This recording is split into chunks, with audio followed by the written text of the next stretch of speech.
one minute he's all over me, and the next minute he's pushing me away, and I just cannot believe this is happening again. Why do I keep doing this to myself? Hi, Bella. Say hi. Hi, Bella. Hello, my beautiful darlings. Welcome back to my channel. Today we're going to talk about detachment. A lot of women think that the more you're giving, the more he will love you back and the more he will give in return. It is not the case at all. You thought that by giving him loyalty, care, softness, and patience, that he would see your worth in return. When actually the more you give and the more he becomes distant. The more you chase, the more he pulls away. It's the same thing with the more you detach, the more he's going to chase after you. And you need to understand that overgiving doesn't win love. It actually weakens your power. When he's the center of your life, you're calling him to see if he ate today. What is he wearing?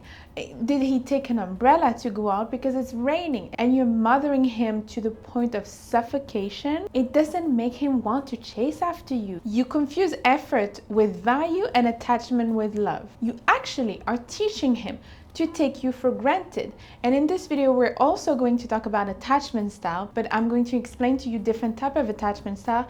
And if you are an anxious attachment style, then you would have that effect that you just want to chase because you're afraid of abandonment. Again, it reminds you of something deeper. It reminds you of some of your wounds from where you were younger. So if you want to stop begging for crumbs and start choosing your stuff instead, keep on watching. But first, just wanted to let you know that if you want to see more of my content, I talk about fashion, femininity, old Hollywood, glamour, seduction, dating, and anything to make you become a highly feminine lady and to upgrade your confidence. Feel free to join the channel. The link is down below, and also follow me on my Instagram and on TikTok. And if you want to become that woman that is gonna be unbothered and detached and all the men are after her and have any man you want, and so much self-love towards yourself, then join my Femme Fatale Siren course, because the Femme Fatale is the type of woman that men never forget. Men are obsessed with her and they never forget about her. This is the type of woman that men don't want to lose. It doesn't put him on the pedestal, and therefore he puts her on the pedestal instead and treat her like a queen. I've never met anyone like her. And when she smiles at me, you can't put a price on it. So I don't care if I have to work 20 hours a day to keep her happy. I'll do it. This is all psychology here. I give you a lot of juicy advice on this course, and I have at the moment promotion on my courses, 30% off during the summer. If you want to grab that opportunity, the link is down below, and join all of those incredible, amazing women that changed their life with this course. And it impacted so many women. I'm so proud of this course. And get also my body language masterclass, because body language, it really completes the whole package. You know, you become this incredible siren with incredible siren energy. You become a weapon. You become irresistible. So if you want to join all of the courses, the links are down below. So first of all, I think you thought that love meant more effort. Majority of women think that the harder you sacrifice, the more you love the person. So they're sacrificing more, trying harder. You show up with your whole heart, rearranging your schedule, sending messages first, bending your boundaries and offering emotional support even if he didn't ask for it. You become his therapist, listening to all of his trauma and all of his problems and being there for him. You told yourself, if I give enough, see me, he'll want me, and he'll finally see my value, right? See how amazing of a woman I am. I'm so different from the other woman. I'm there for him, you know? I mean, don't move for me. Well, why would I move to Paris if it wasn't for you? No, I'm just saying, I don't want you to uproot your life and expect anything. Here's the painful truth. Actually, men fall in love with you when they are putting so much effort into having you and triggering their testosterone and vasopressing, so in that way they feel like a man with you because they put so much effort. That's how they fall in love with you. That's not because you did things for him. That's not because you give to him that he's gonna fall in love with you. This is the opposite, actually. He's going to take you for granted. Even in a relationship, he's going to take you for granted. You take away, in that case, the process of desire. desire and seduction. Desire and seduction is a very, very particular process that you need to understand, and I go way deeper about that in my Femme Fatale Siren course, How to Become a Fantasy. You know, seduction, desire, all of that you need to understand, and nobody is teaching those things. That is how you're going to maintain that amazing polarity of the masculine and of the feminine, is by still having this fiery tension and this desire. And this is how he's going to treat you like a queen. Instead of inspiring him to step up and show up for you, you're just giving him everything, and so he's complacent. Men have two ways of being. They can rest, or they can activate their provider protector instinct. Because providing and protecting biologically is hard. It requires a lot of energy. So it's either that, or they conserve their energy. They keep it for then providing afterwards. That is why you see some men sometimes with one woman, because she doesn't ask for anything, because she's so easygoing, they're going to do 50-50 with her and save all of their provider energy, right? To them, save it, grab it, and give it to another woman. When you make it too easy for them, this is how they conserve their energy. They save it for another woman. It needs to be hard for him to have you and to keep you. You inspire him, you challenge him, you make him a better man. You make him a better human being. As women, we are inspiration and we are the motivation for the masculine. You challenge him sometimes, not in a nagging and annoying way, but in a feminine and irresistible way. Like, you're so irresistible, he has no choice than to step up to keep you. Then that's when the real level up and power is. So I want you to manage your emotions, and I want you to be aware of the illusion of control. I think the illusion of control is what is blocking you from being really in your feminine energy and detaching completely. Because you're trying in that case to control every situation. When you're anxious attachment style, you want to control things so that you feel less anxious. You have this illusion of control, but in reality, you're not controlling him. You cannot control anyone. You're trying to manage his feelings, his reaction. And it feels like control, but in reality, it's a trap. You text him first because you want to hear from him, because you want to control the dynamic. But the feminine is the exact opposite, is letting go of the control. It's letting him lead and letting him do things, and having that mentality of let him. That is the full feminine here in relationship.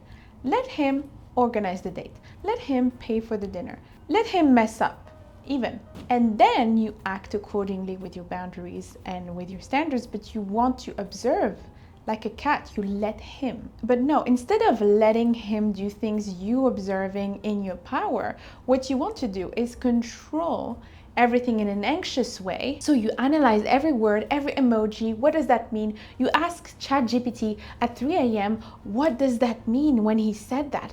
What do you mean? Instead of being relaxed in your feminine, you're overthinking and overanalyzing everything a man does. Every silence is searching for every clue about his feelings and why is he like this? Maybe that's because of his parents. Maybe this and that. And you are giving him way too much of your energy. It is also about who you're choosing. If you keep choosing those bad boys and those men that are ignoring you, look at your selection. That's what I'm saying to all of my clients. Sometimes they say to me, I want a provider man. And then they choose the guy that want to do 50-50. Or I want a man that's devoted to me. And they choose a guy that's completely distant. I'm like, don't talk to him. Choose another one. Ladies, take my ebook to vet men properly and ask them the correct questions. It will help you. It's a roadmap, right? If you're not able to manage that on your own, sometimes it can be very stressful to date. Nowadays, dating is war. So you need a roadmap and you need to be strategic, because men are on the other side. So you need to understand that dating is not just la la land. You need to know what you want and ask the right questions. What are your short-term goals? You know what? I'd like to skip dinner and get right to dessert.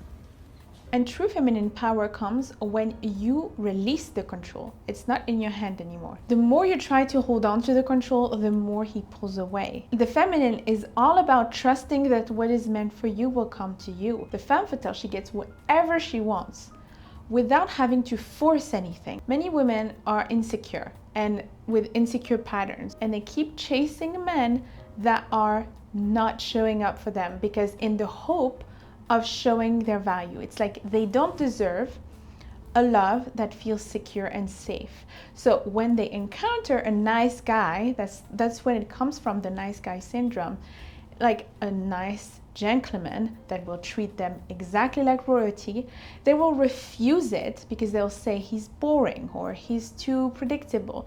I want the bad boy, the guy that is not going to text me and making me cry and make me ask ChatGPT at 3 a.m. why am I not worthy of him? Because they don't feel worthy of this beautiful, stable relationship, so they have to sabotage and go towards the toxic one. A powerful feminine energy woman, she will match the energy that she receives. When the efforts are absent, she doesn't hesitate to step back. So let's talk about attachment styles. There's a theory that everyone has a certain attachment style in relationships, and that's how they show up in relationships. So apparently 50% of the population is secure attachment style.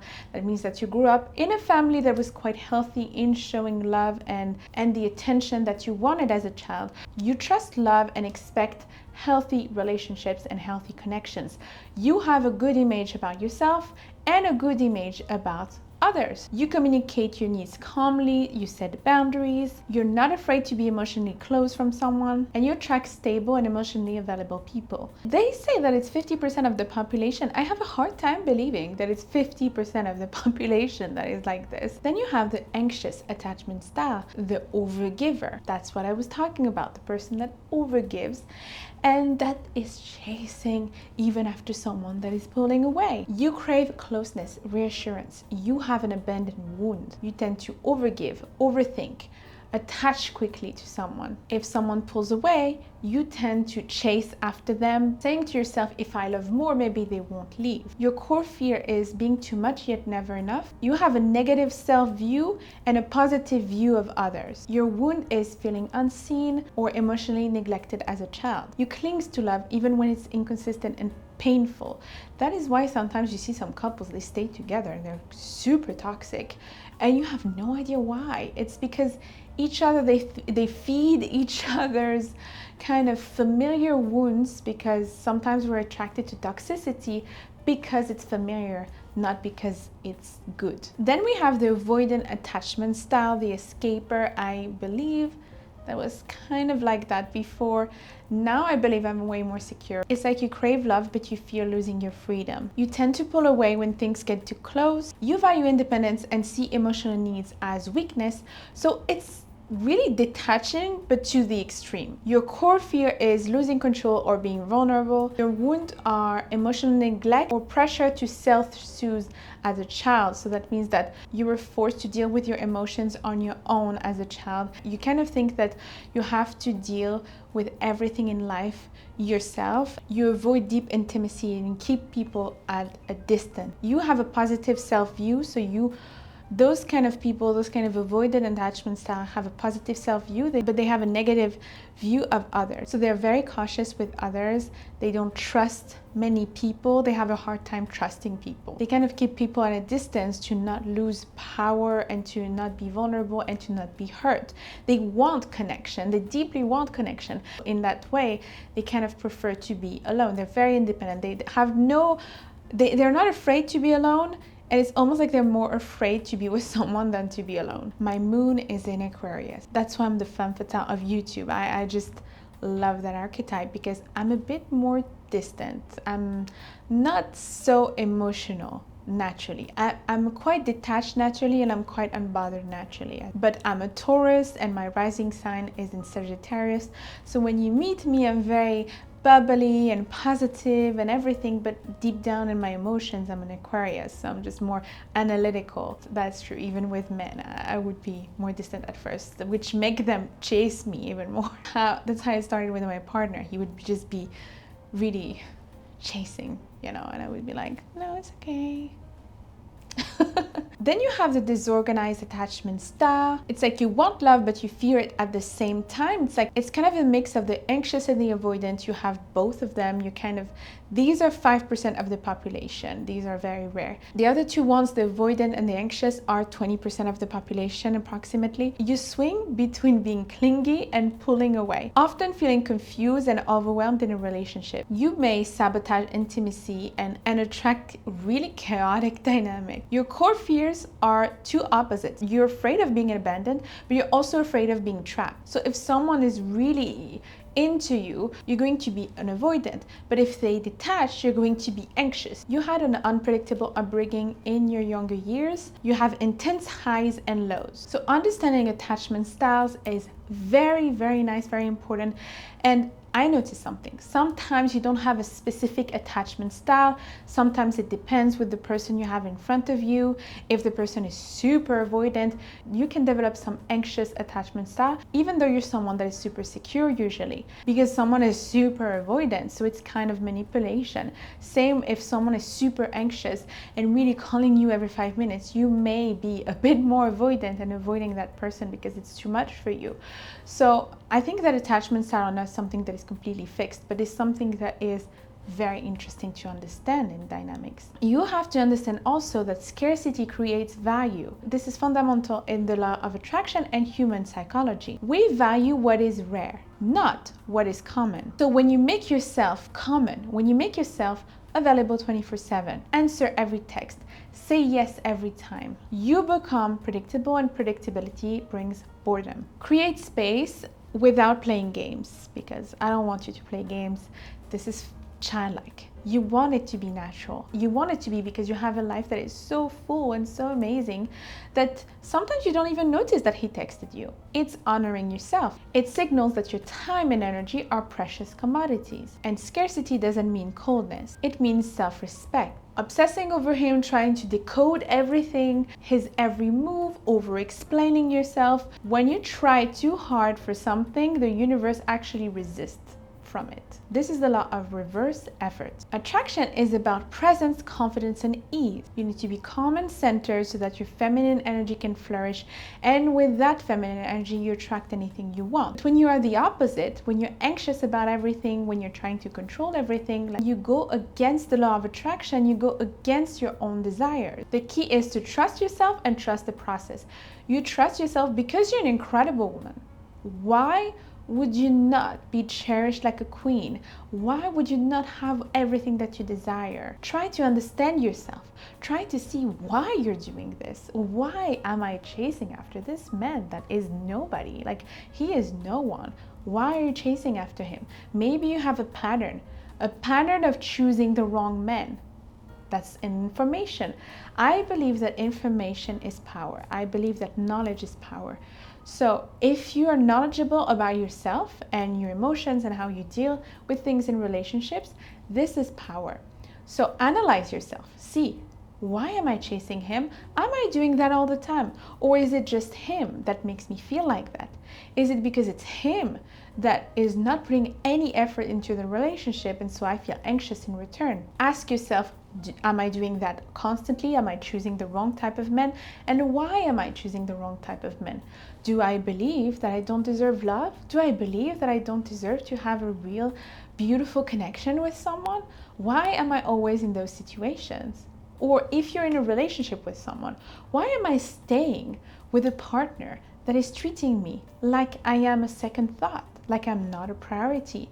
Why is he ignoring me like that and I'm anxious? Am I giving him too much attention? Maybe I need to pull away a bit. I need to pull back and bring back this incredible woman that he met at the beginning of your relationship.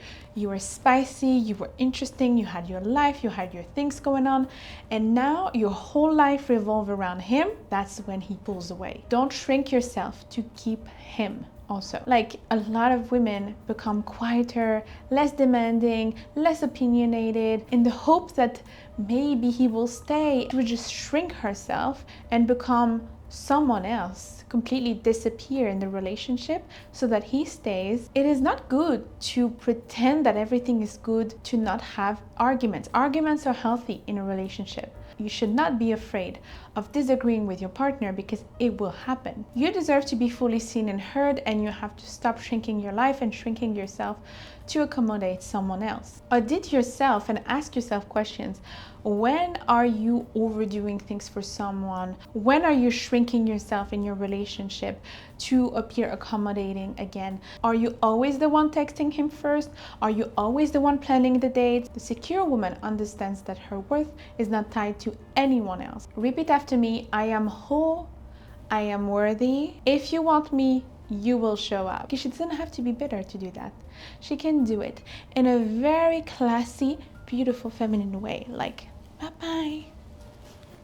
You can become that woman. For that, join my courses and get my fabulous dating ebook. You will have a full transformation to become that fabulous woman and being embraced in your feminine power. Thank you for watching, my beautiful darlings. I hope you liked it and I hope it was really helpful for you. Let me know in the comments what you think, and also follow me on my Instagram and on TikTok. Until next time, I'm giving you a lot of beautiful kisses and take care of you.